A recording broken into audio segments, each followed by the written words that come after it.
And we have no Congress, and we have weak leadership, and all the institutions have bent the knee. And Completely. what's to stop him? I don't think he's going to stop. Why is he going to stop? Who stopped him now? Go after Greenland. They will only stop when their supporters are apoplectic, and there's going to be a delay on that front. There's just going to be there's going to be a slowness there. Folks, I'm with Miles. You know him, you love him. He is of Defiance. Go subscribe right now to Defiance on Substack, and also buy his book. He was in the first Trump administration. He was a whistleblower. He was anonymous, and along with Olivia Troy, who was supposed to join us today, but there was some infrastructure problems, so she'll be on Wednesday. She realized that these individuals that they were serving in the capacity as national security experts were unhinged, batshit crazy. So they left, and as a result of leaving and whistleblowing, Donald Trump, in his petty vindictiveness, and we'll talk about his petty vindictiveness, which might lead to skirmishes in World War III, he signed an executive order trying to go after Miles for, what do you call you, a traitor or treason? Yeah, both at Yeah, various points. yeah, perfectly fine pardoning the ex-president of Honduras, who was one of the massive drug smugglers, perfectly fine partying up with MBS of Saudi Arabia, perfectly fine being a reek for Putin, perfectly fine exchanging love letters with Kim Jong-un. But Miles Taylor, a national security expert, one individual who dares speak out, nope, he's doing treason. And then furthermore, when it comes to Venezuela, we have more reports coming out, Miles, that what tipped Donald Trump to finally engage in this months-long gestating plan, actually years-long plan, if you look at Project 2025 and what the Broligarchs have been imagining to do with Venezuela. What finally tipped him off to go in and illegally invade Venezuela and kidnap Maduro and his wife was that he was really pissed off that Maduro was mocking his dancing. This is what happens when you have a weak, fickle, bitch of a man as the president of the United States of America, who is unfortunately the world's most powerful person. You get stuff like this. But Miles, I wanted to bring you on because in addition to you being a national security expert, you know these people.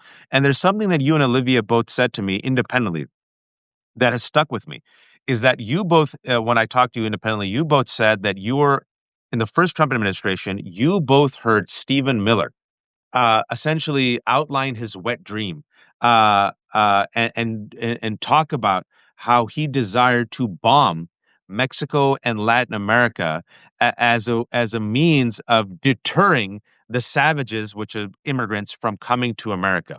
And now we've seen Donald Trump talk about not just Venezuela threatening a second strike, also openly say we went Greenland, also threaten Colombia, also threaten Cuba, also threaten Panama, and also threaten bombing Iran after already bombing Nigeria and allegedly taking out ISIS, even though the Nigerians in that town said ISIS has never been here. I gave you a lot, wherever you want to start with, but I remember you in the first Trump administration told me that this has been the long, wet dream of, and I hate saying that, forgive me, anyone who just imagines Stephen Miller with a wet dream, of Stephen Miller and that the nuts, the imperialists, and the white nationalists in that administration.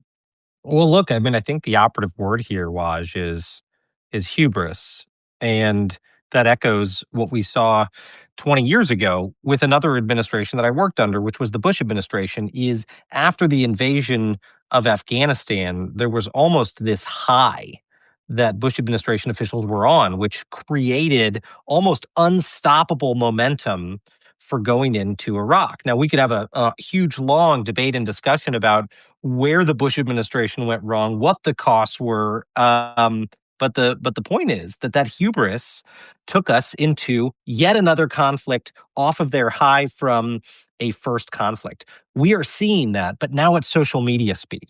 We are seeing that because these guys aren't just shit posting; they're shit invading different places, and they've only just invaded Venezuela, and they are already within a week of having done so talking about Cuba, as you note, sending planes to circle over Mexico, according to reports that came out this morning, and talking about the president himself alluding to taking Greenland and the urgency to take Greenland. Now, I can't overstate this, Waj. I mean, this would be the end of the North Atlantic Treaty Organization if Donald Trump went into Greenland. I mean, each of these countries is significant.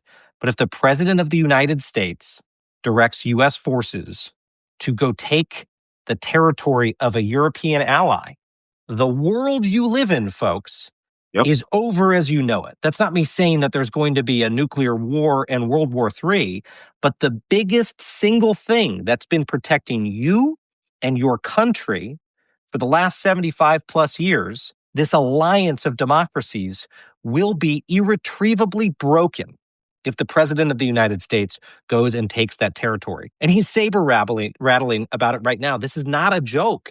Nope. I have the dubious distinction of being the first one to publicly disclose that Trump wanted to find some way to acquire the territory of Greenland. You probably remember the story a number of years ago that Trump wanted to swap Puerto Rico for Greenland. He was very frustrated at how much money we were spending on Puerto Rico's recovery after hurricanes. And that's when he started to talk to me and others in the administration about trying to figure out a way to swap Puerto Rico for a better country.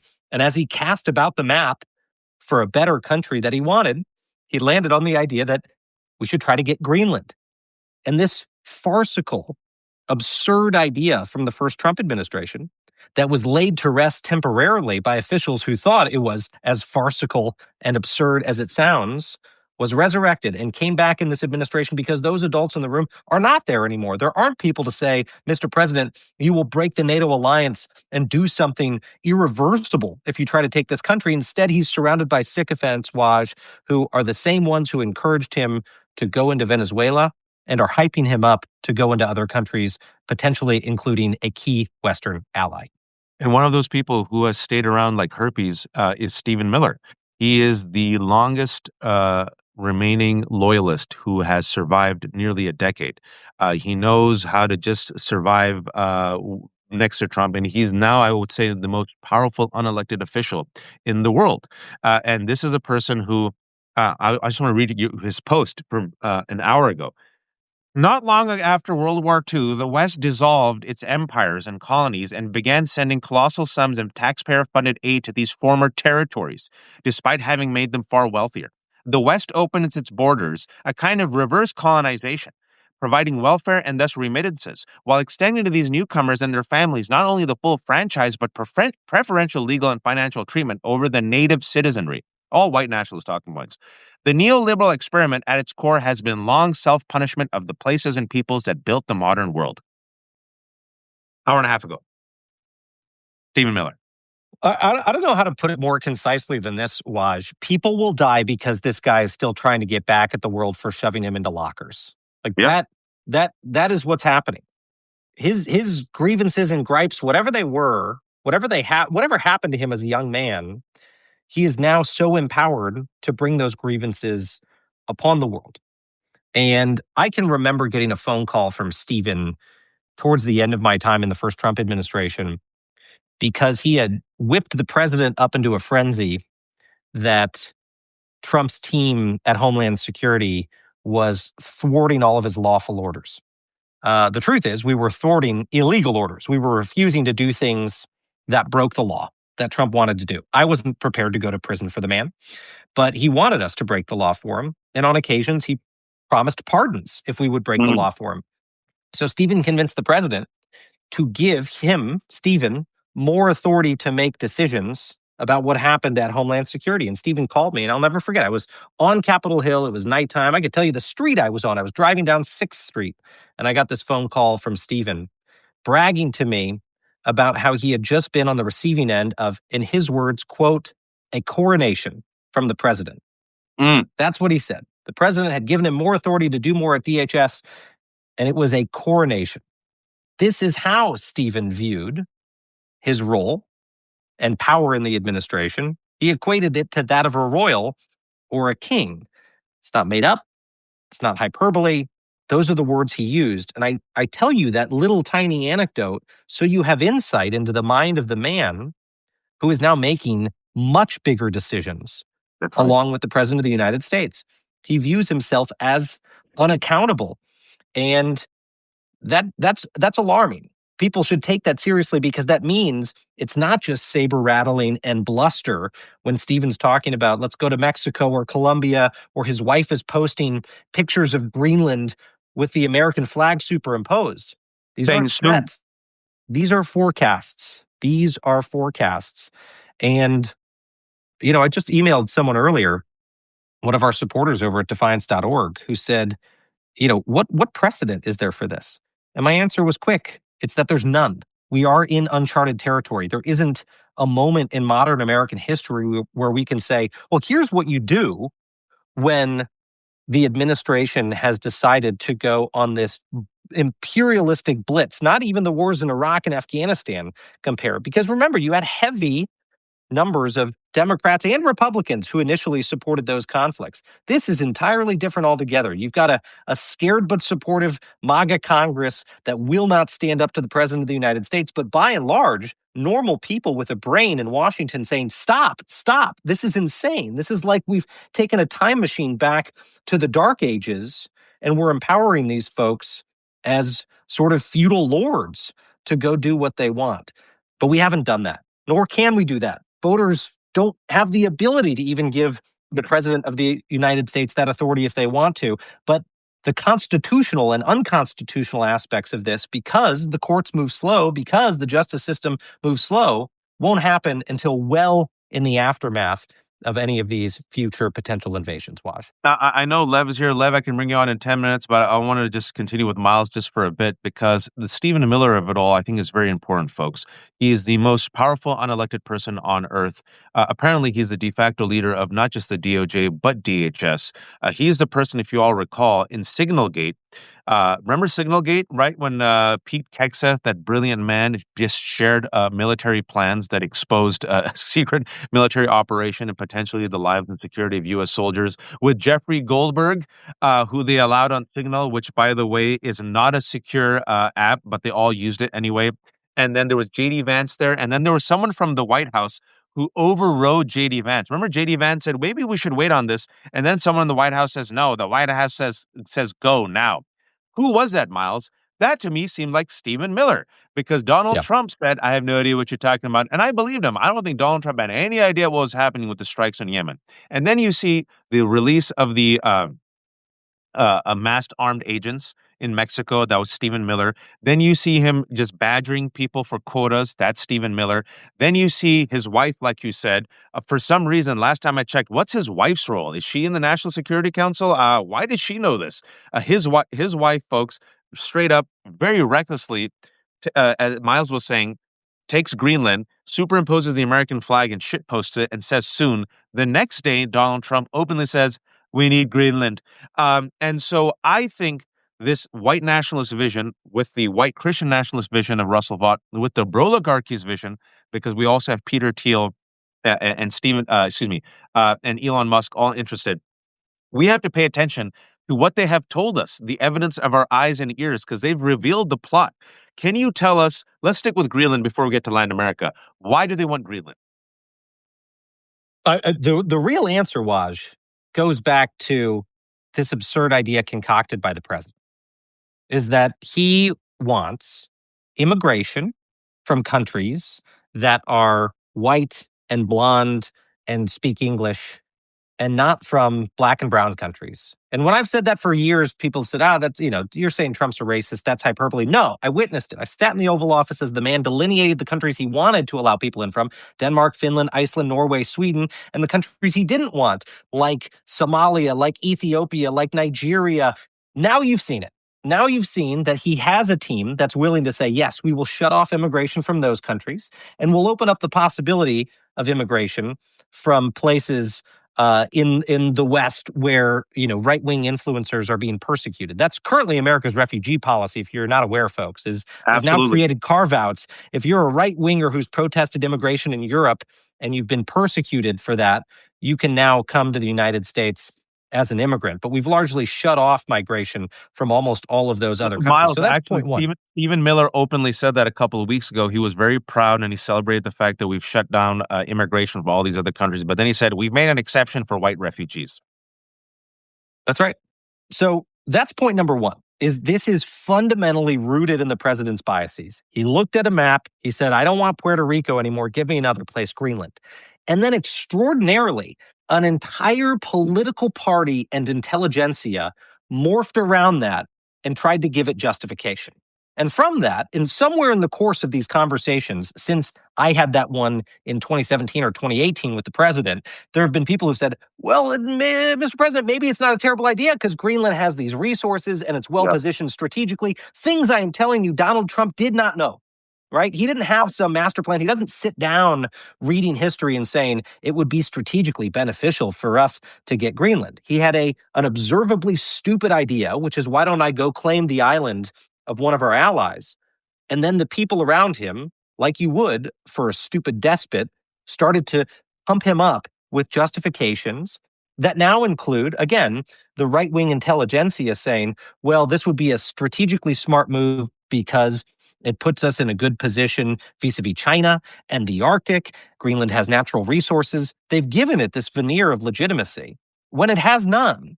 And the president half-heartedly parrots some of those talking points, but it doesn't matter. I'm telling you, in the mind of Donald Trump, all he cares about is showing he can go get a thing. And people are telling him it can make him and America richer, and so why not go do it? That's it. That's the extent of the logic. But that is determining the lives of hundreds of thousands, millions of people. It's determining the state of America's alliances for decades to come. The fact that we have NATO allies today, the Danish prime minister saying NATO will be broken if this happens.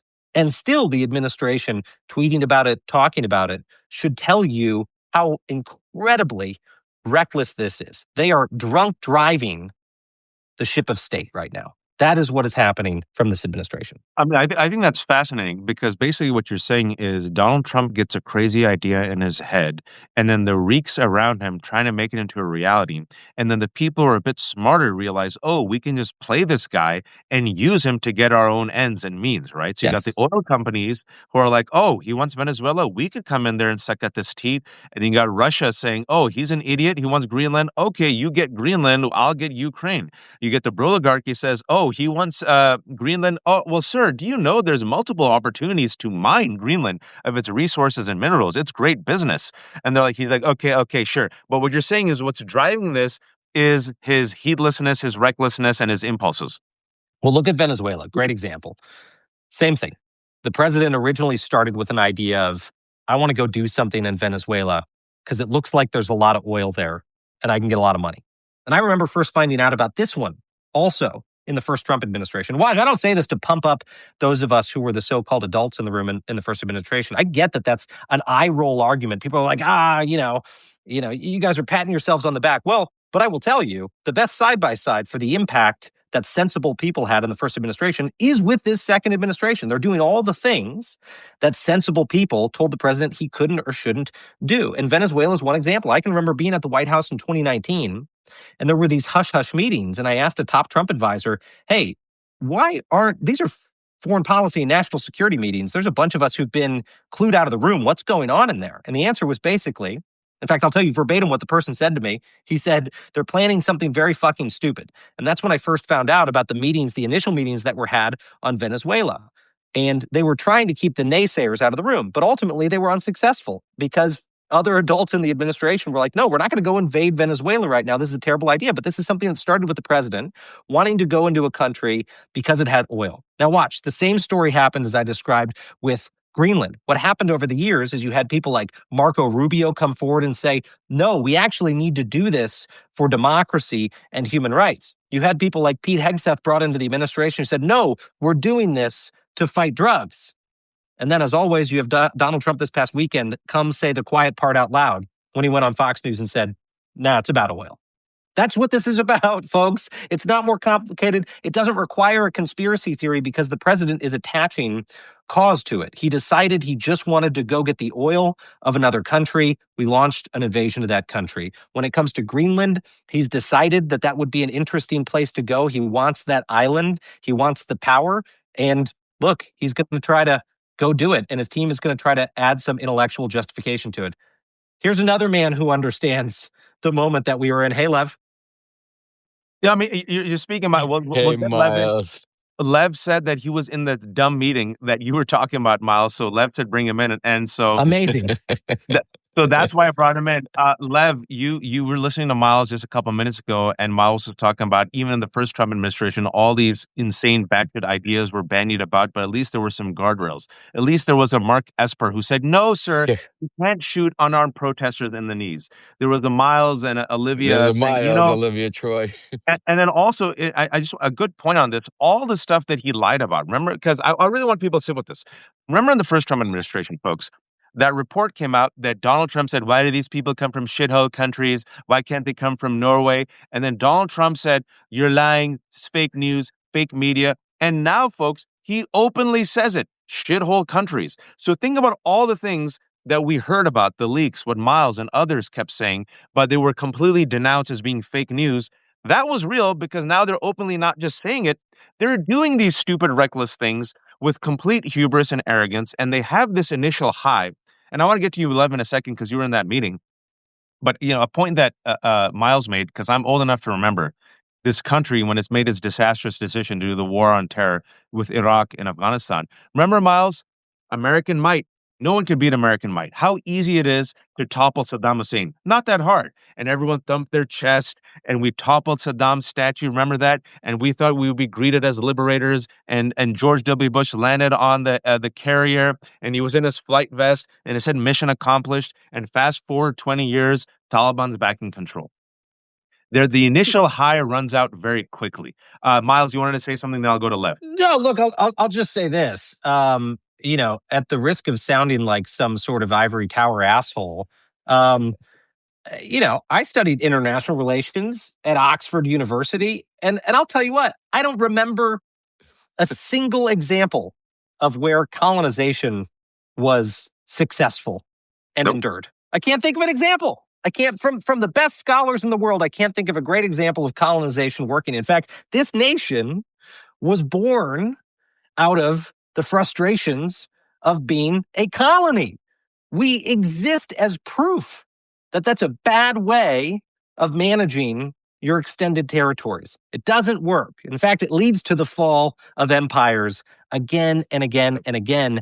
We're not just repeating those mistakes. Like I said, we're hitting the accelerator and drunk driving straight into them. And I don't say that facetiously. I mean, Susie Wiles, Donald Trump's own chief of staff, saying the other week Yes. that he has the personality of an alcoholic is instructive. The man doesn't drink alcohol, but he is drunk on power and displaying all the hallmarks of an alcoholic. In this case, though, with a finger on the nuclear button. Lev, you were in this meeting that Miles talks about where in the first Trump administration, they cooked up the plan to go after Venezuela. What was in that meeting? What I was mean, discussed in the meeting? we started those meetings. There were several meetings, and that's why I was first of all didn't go. We were supposed to go live at 1 o'clock, but when I saw Miles and you were on, I made sure not to because I think this is a very important conversation.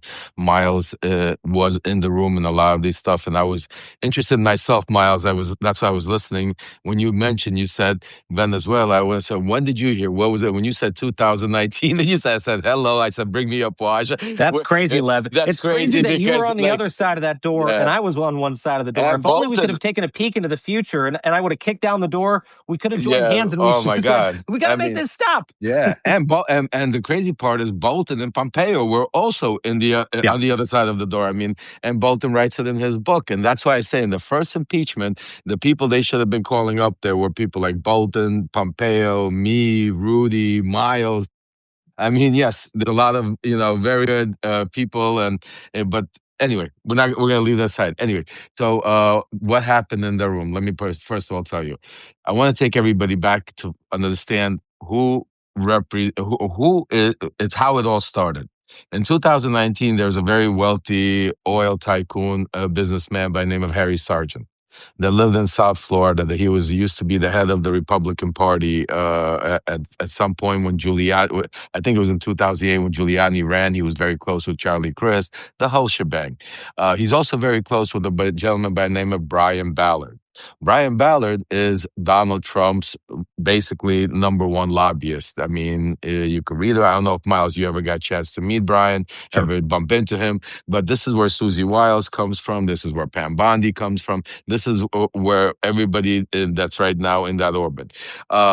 If you go back and look at the history of who represented, there was a gentleman by the name of Gorin, that represented a company of cable, Unit Cable, or whatever, Venezuela Cable Company.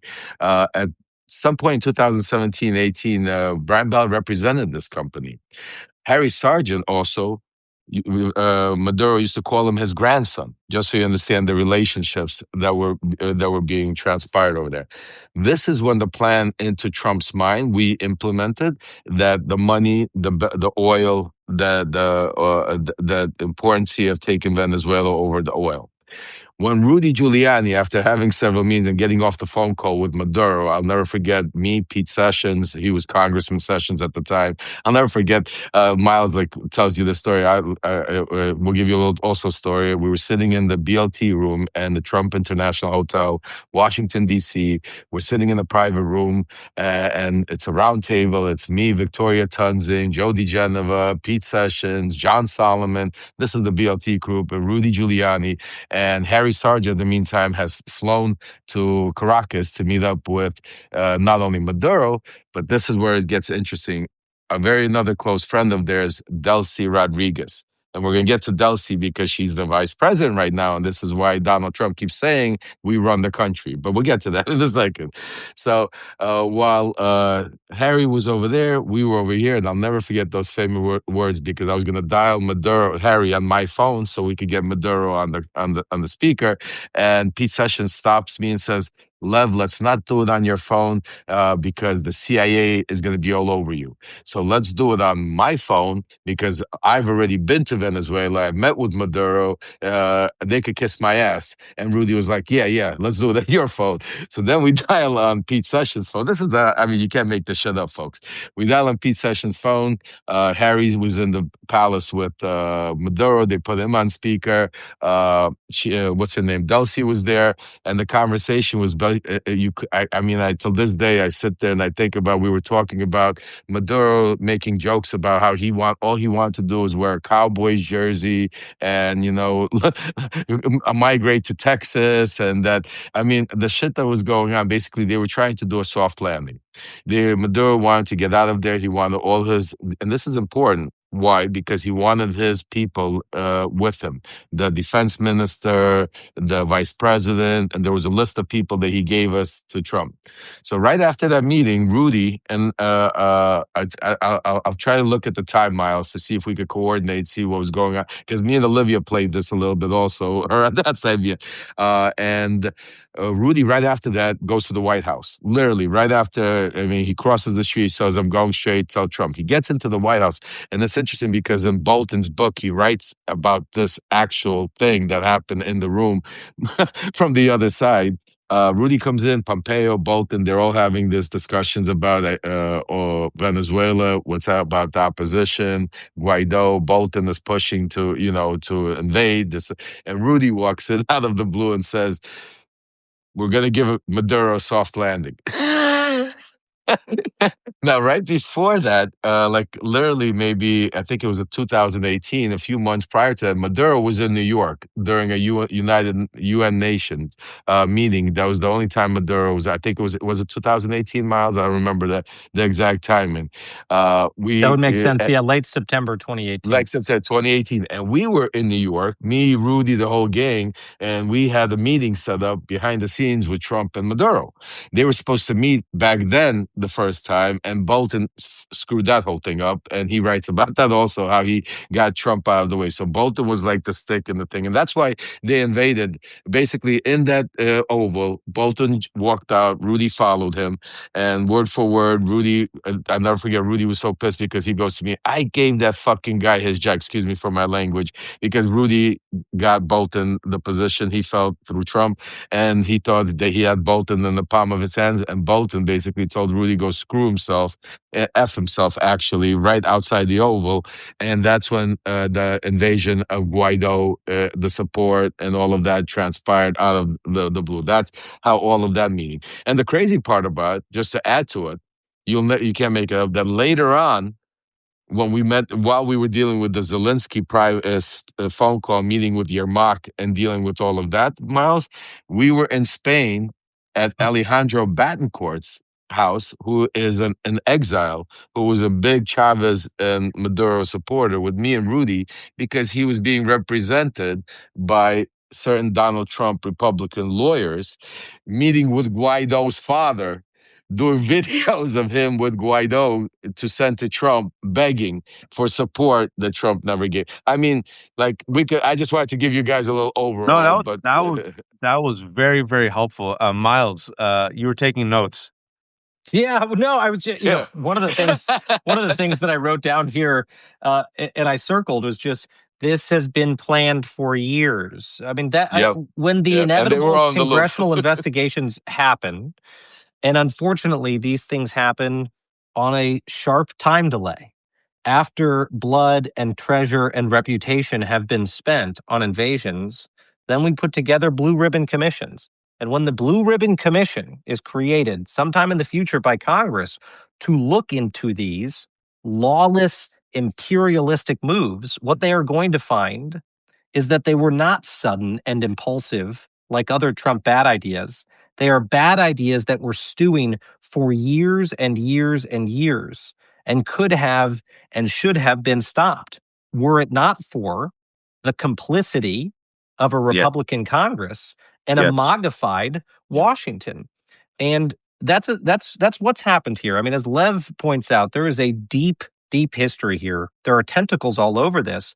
And even the better versions of how this could end, like the empowerment of a legitimate democratic opposition in a place like Venezuela, are not happening, because the Trump administration and Trump's allies have had their tentacles in that country long enough to know who are the people with a conscience, who are the people who want to do this for the right reasons, who are the people that are going to prevent us from exploiting the extractive industries to get rich. Oh, it's like the Democratic opposition. It's the people who want to run their own country. We're not going to empower them. And they have, by all accounts, been shut out into the cold. And even if a Marco Rubio, somewhere in his heart of hearts, if there still is one, wants to empower those folks, he's facing the steepest headwinds from his boss, Donald Trump, who from the get-go saw this as a money-making opportunity. That is not a conspiracy theory, folks. Nope, it's that fact. is the reality we are living in. Fact. That is well, fact. I mean, not only that, can't watch. I'm sorry, just be interrupted because very important. I want to add to some very important information, folks. And this is, watch, if you while I'm saying this, you could look it up to make sure to maybe add a little content to it on the computer. So if you go to, as soon as Trump came into office, also, Miles, we had some very interesting things that happened. Rick Grinnell obviously was running around doing a lot, which I know Rick, and that's a separate story of its own, when he was in Germany and the shit that he did with us in Vienna with Firtash. We'll get to that in a different time. But the interesting part is there were some things that happened right in the very first administration, when Trump came in. There were certain hostages released. Rick Grinnell was involved in it. There was also a major, and I want you to take a look at the article. There was also a major player involved in those hostages released. His name was Harry Sargent from South Florida, my ex-partner. That is very great. Take a look. Venezuela. This was last year. Venezuela releases 6 detained Americans on Friday as Trump's envoy for special missions ended a visit that included talks on U.S. efforts to repatriate large numbers of people who fled the South American country in recent years. This was last February. That's right. Right when he went into literally the first thing when he came into office, Venezuela was on the agenda. People just didn't realize because they were more concerned about Ukraine, more concerned about Israel, Middle East, Palestine. There was so much going on, but the eyeball, it was always Venezuela was what talked about since 2000, like you said, 19, and it's the same players involved. I mean, other guys involved. Did you ever meet Pete Morocco? I didn't know Pete. No. No, you know Pete, another guy. I think he was definitely involved in the crew. Tommy Hicks, Roy Bailey. I mean, this was. I mean, literally, we had a contract from PDVSA for 2 billion barrels of oil, folks. Just so you understand. I show.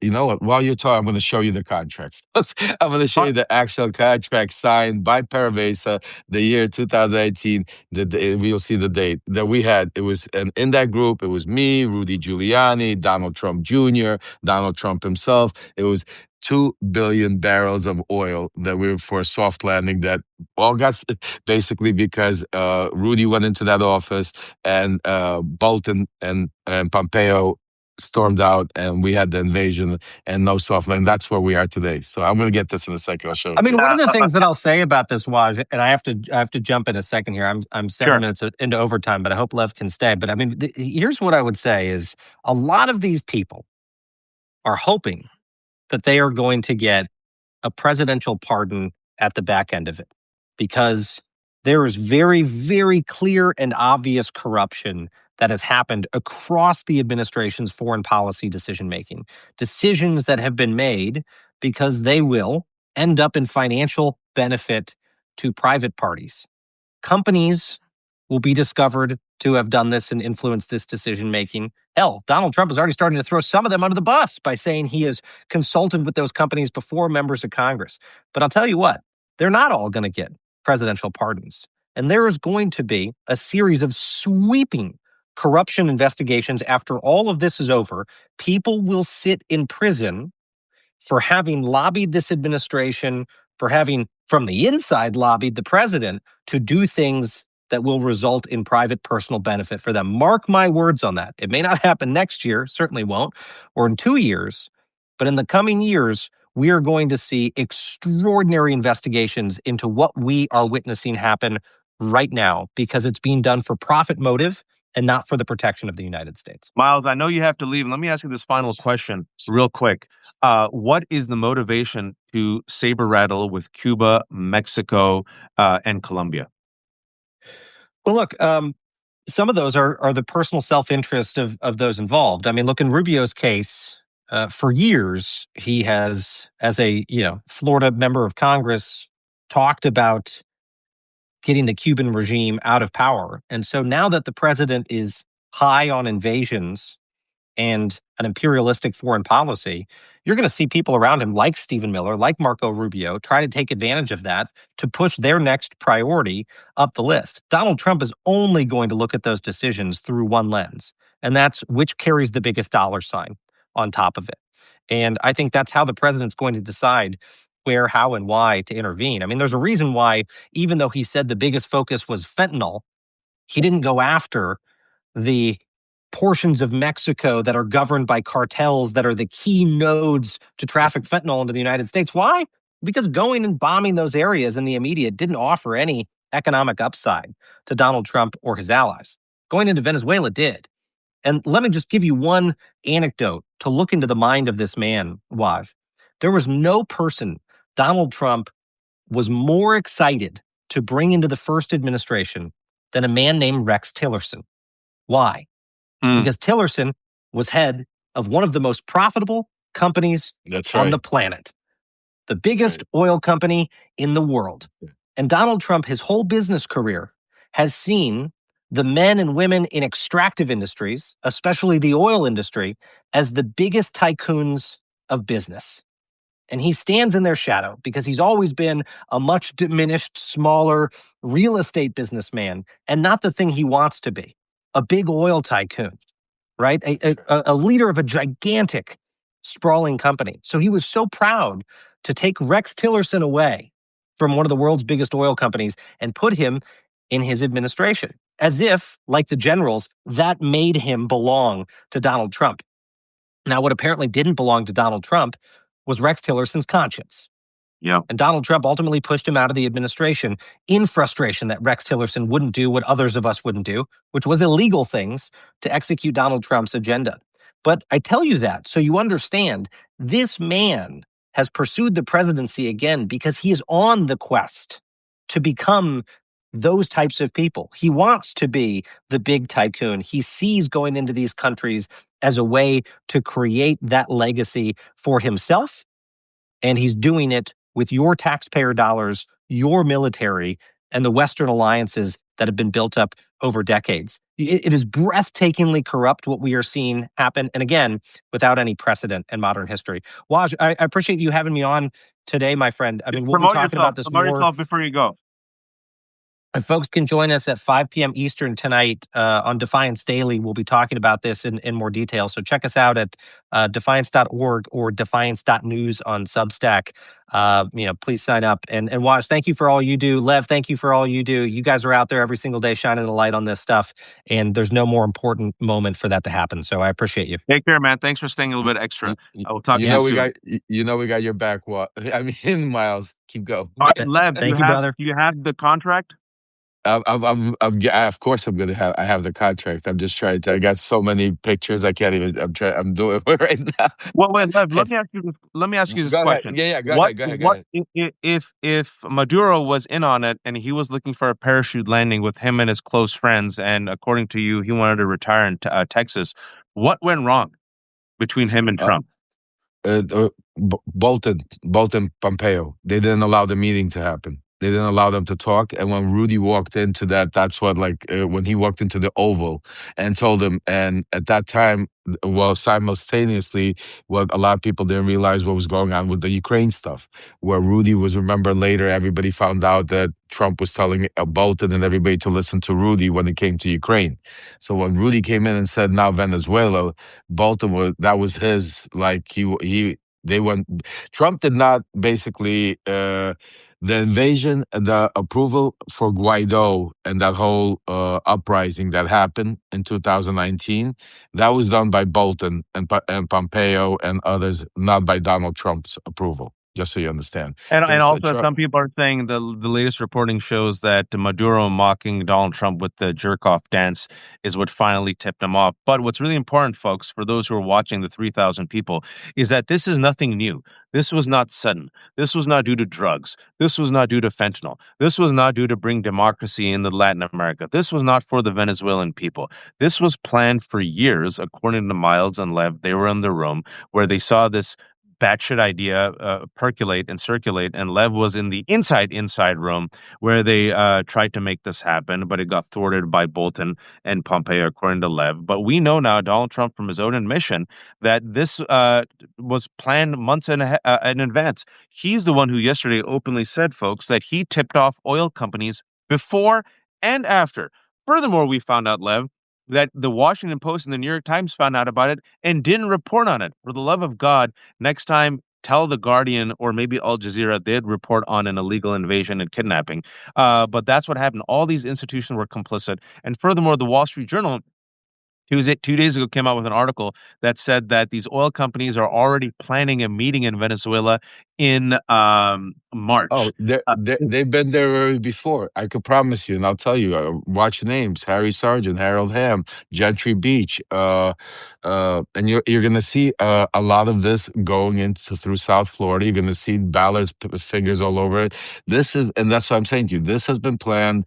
This is going back to I'll never forget. Every time we would sit down and speak in our group I would bring up Ukraine, they would tell me, dude, stop with the Ukraine stuff. You do not understand the money and the power when we get this Venezuela deal done. And it was all about Venezuela. I mean, we've had boots on the ground in Venezuela for a while, folks. The CIA has been there. I remember there were people like, I'll give you Eric Prince. I'll never forget, they even, first they were for Maduro, then I remember I was having conversations where Sargent and Prince were like, we'll go take Maduro out if you even want us. They were going to invade. People like Alejandro Bancourt that were later represented by Donald Trump's lawyers ran. I mean, he's still, I think, till now, I think he's still an indicted or, take a look, Alejandro Bancourt. Is he still, look there. And I'll show you, we were in Spain and I got so many pictures. Alejandro Betancourt Lopez, Venezuelan businessman, chairman and CEO of Derwick Associates. Correct. And take a look who represented him. Me and Rudy were with him, but he was very, what's it called? John, All these names are right now going through my head. I'm No, sorry. he's worth $3 billion. Yeah, yeah, yeah. It's all corrupt. Like that's the thing. That's what's so painful is they don't even lie about it. Lev, I was talking to Danielle earlier. I remember when the war on terror, they at least gave us this bullshit narrative of weapons of mass destruction. And remember, Colin Powell came out and he had the vial. Now, little Marco Rubio yesterday on Sunday just made an ass out of himself in front of Meet the Press. And then, he says, oh, no, we're not going to run it. This is what Donald Trump actually meant, and then Donald Trump said, no, we're going to run it. I mean, he's mentioning oil, like you said, more than 20 times. He literally admitted that oil companies are interested.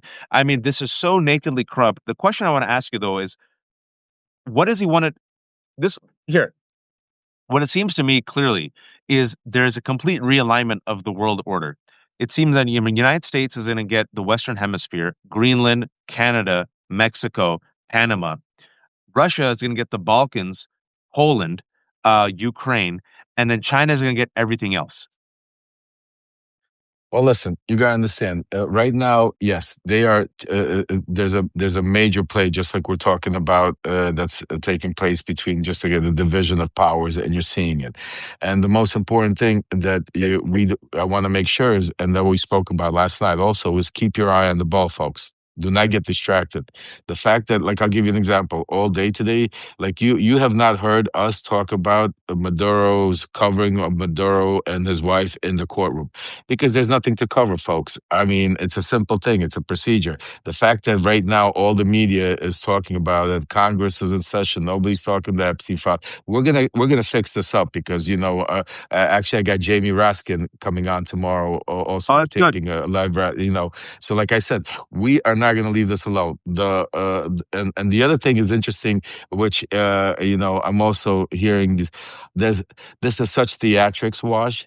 I mean, like, I can't even explain to you, like, right now, what's going on in Venezuela, what's going on. Right now, there's a guy actually reached out, David Troy. I don't know, he's a major reporter. He's now also talking about that basically.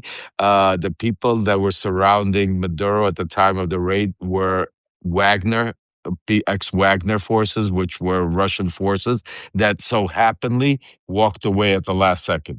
So this is what I'm trying to say, that Russia is involved, and so you're seeing a lot of theatrics play out where all these leaders, Russia's condemning them. You have United Nations going on right now. All of this is happening, folks. Do not get distracted. This is all a bunch of bullshit. The bottom line right now, I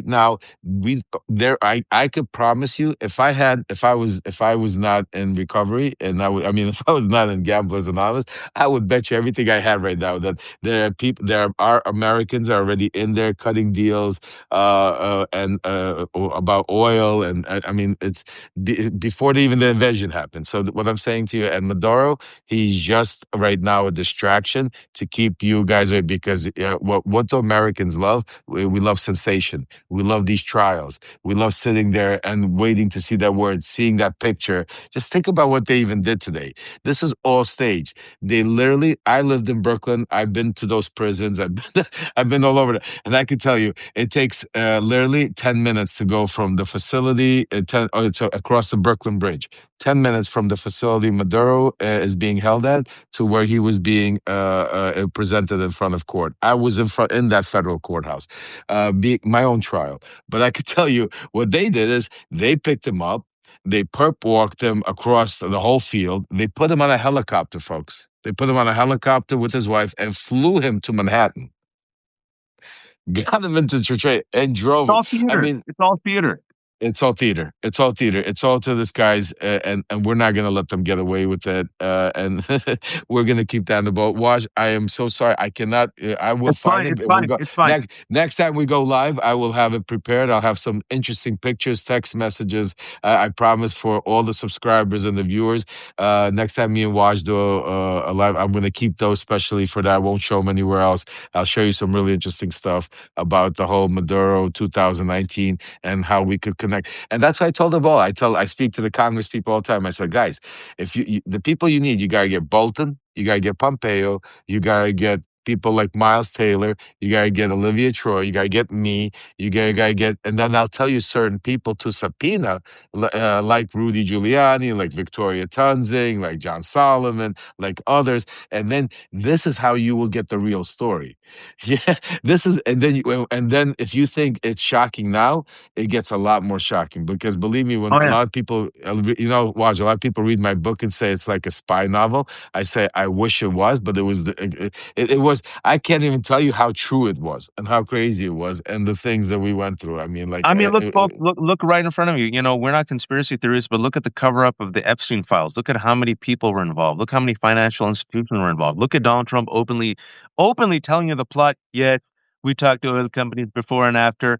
Look at the fact that they've been planning this for years. Look at the fact that it was written about in Project 2025. Listen to Lev and Miles, who were in the room as these guys were coming up with these friggin' racist and greedy strategies to bring in people from the European countries and keep away people from the shithole countries. Look at Donald Trump now openly saying, I want Greenland, a day after Katie Miller posts a photo of Greenland with the stars and stripes. Take them literally and seriously. It's like Bond supervillains come to life, but only dumber. And it's going to get far worse, but we need more and more awareness, and we need more and more Americans to push our institutions, specifically Democrats, to speak up and fight. You need more Chris Van Hollens and Murphys and AOCs who are calling this out for the corruption, the oil change, the regime, the fact they want this for the oil, the regime change, and you need less Jeffries and Schumers and milquetoast centrists who are perhaps complicit or cowardly. I have to run because in about 5 minutes, I'm going to have a fantastic conversation. We're looking at this from many different angles. So right now, we had the insiders, Lev and Miles, talk about how this has been planned within the Trump administration for the past 10 years. But there's another party involved. And the other party that is riding, if you will, Donald Trump and using him are the Broligarchs, the oligarchs, the tech bros. Elon Musk was there yesterday, back in Donald Trump's good graces. Peter Thiel has been all up in Venezuela and Greenland for the resources, for the minerals. And folks, they are doing something called the network state. They have a dream and a vision of carving up the world, not between Russia and the United States and China, but between oligarchs, right? And this whole concept of the network states, you might think I'm making this up. It's all out there. Network states, creating a city in Greenland, right? Being run by several oligarchs, creating this feudal system.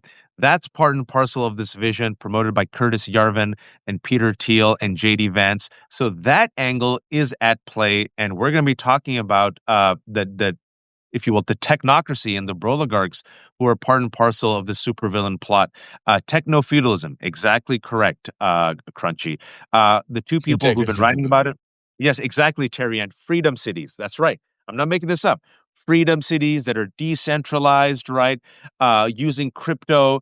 Not making this up, folks. This is their big plan where they divide the world in these different feudal cities that are run by the Broligarchs. That is happening in about 5 minutes. I'm going to have Gil Duran and Jacob Silverman, both of them on. Gil Duran does the Nerd Reich. Jacob Silverman has this fantastic book called Gilded Rage. Folks, since there are 3,300 people watching, I hope you don't mind me shamelessly promoting myself and Lev Remembers. Go subscribe to Lev Remembers. Lev is putting out all this information right now. He is under supervised release. So all the stuff that he shares right now, he's not completely a free man. So he's putting this stuff out there. Go subscribe, support Lev Remembers. This is the left hook.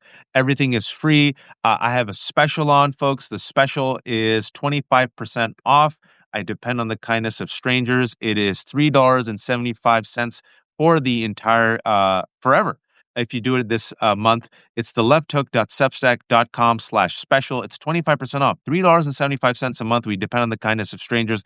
And if you don't mind, folks, I will say this. I have my first partner, and my partner is Ground News. And I'm very particular about my partners. I haven't reached out to anyone to advertise. Ground News came to me. They also support Qasim Rashid. They support Zateo. They support IHIP. They support Jess Craven. They support progressive voices. Ground News is what I call a one-stop outlet for international news. It's an auditor. So you go to groundnews.com, they literally audit all the world's newses into one Oh, stop, but they also aggregate and audit it. And what I mean by that is you can tell on ground news based upon the news outlet their bias, whether they lean left or right, and who owns them. That's the key thing. So it's an aggregator and an auditor.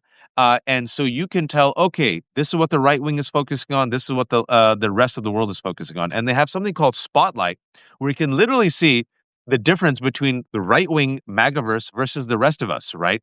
I think it's a fantastic resource. And for anyone who's watching from Lev's community and my community, 40% off in the new year. Groundnews.com/hook. Let me repeat that. Groundnews.com/hook.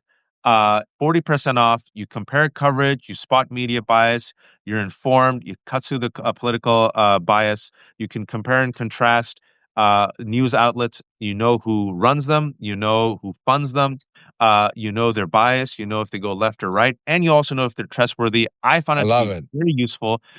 Great aggregator, great auditor. I'm going to put it back up. It's groundnews.com/hook.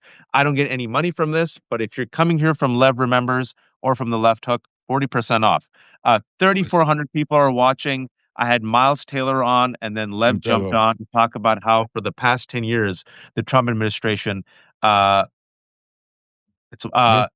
for the first 10 year, Miles just texted me. For the past 10 years, the Trump administration has been planning this and what's their end game. This will be up later in about in about 30 minutes for those who joined us late. And join us in about 5 minutes, folks. I'm going to have Gil and Jacob. I'm so happy I'm having them on together for the first time. They have been studying this nonstop, the Awesome. Broligarchy and techno-fascism and techno-feudalism. Go ahead, Hey, Lev. hey, Watch, before you go, I just want to give all our subscribers a little bonus treat that people nice. So just to understand, this was real life stuff. This is how I would get ready for meetings when we would go either to Venezuela or Ukraine. You know, I would get first I would put my bulletproof vest on. Then that was Rudy actually. Then I would get my, suit on, bulletproof. I mean, so this was real life stuff. I want to show you another something interesting. A lot of people say, Lev, but the president says he never knew you. He keeps denying it.